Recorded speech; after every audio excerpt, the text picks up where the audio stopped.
వంశుడు. అప్పుడు రాముడు ఏమంటే, నీకు నేను తగను, పక్కన మా తమ్ముడు ఉన్నాడు లక్ష్మణుడు, వాడైతే నీకు సూట్ అవుతాడు, వాడు దగ్గర పోమంటాడు. అప్పుడు ఈమె లక్ష్మణ్ దగ్గరికి పోయి, నాకు లక్ష్మణుడు కాదు, నాకు నువ్వే కావాలంటుంది. లేదు అతను ఏం చేసుకుంటానికి లక్ష్మణుడు ఏం చేస్తాడు, అప్పుడు ఆమె తీసుకెళ్ళి ఆ బాణంతో ఏం చేస్తాడు, ముక్కు చెవులు కోసేస్తాడు. ఆ కోసిన ప్రదేశమే నాసిక్. ఎక్కడుంది? మహారాష్ట్రలో ఉంది. నాసిక అంటే ముక్కు, ముక్కు చెవులు కోసిన ప్రదేశమే నాసిక, నాసిక్ అంటాం దాన్ని. అంటే మన గోదావరి పుట్టిన ప్రదేశం అన్నమాట. గోదావరి నది పుట్టింది అక్కడే, నాసిక్ త్రయంబకం దగ్గర. అలా ముక్కు చెవులు కోసేస్తాడు. ఇంకా ఆమె వెలవెల్లాడుతూ కింద పడి పైన పడి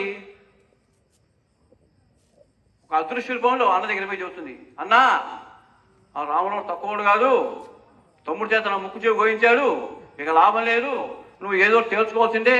సీత మాత్రం మహా సౌందర్య రాసి ఆమె ఇంకా నువ్వు చేపట్టకపోతే లాభం లేదని చెప్పి ఏమి కూడా మాయమాట చెప్పి అందరికి ఉసి కొడుతున్నారు అన్నమాట, లేనిపోని చెప్పి.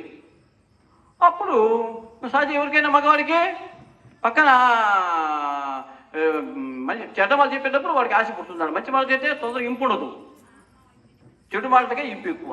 మంచి మాటలు నిదానంగా తెలుస్తాయి, చెడు మాటలు అప్పటికప్పుడే తెలిసిపోతాయి. నిన్ను పలానా తిట్టినట్టే నమ్ముతాడు, వాడు తిట్టకపోయినా కూడా నమ్ముతాడు ఇటు మాట తిని. కానీ ఎందుకు తిట్టినా నన్ను ఆలోచించాడు, తిట్టాడు ఎందుకు తిట్టినాడు, అట్లా ఆలోచించే రోజులు అన్నమాట ఇప్పుడు. అలా వాళ్ళు ఆ రావణాసుడు ఏం చేస్తాడు,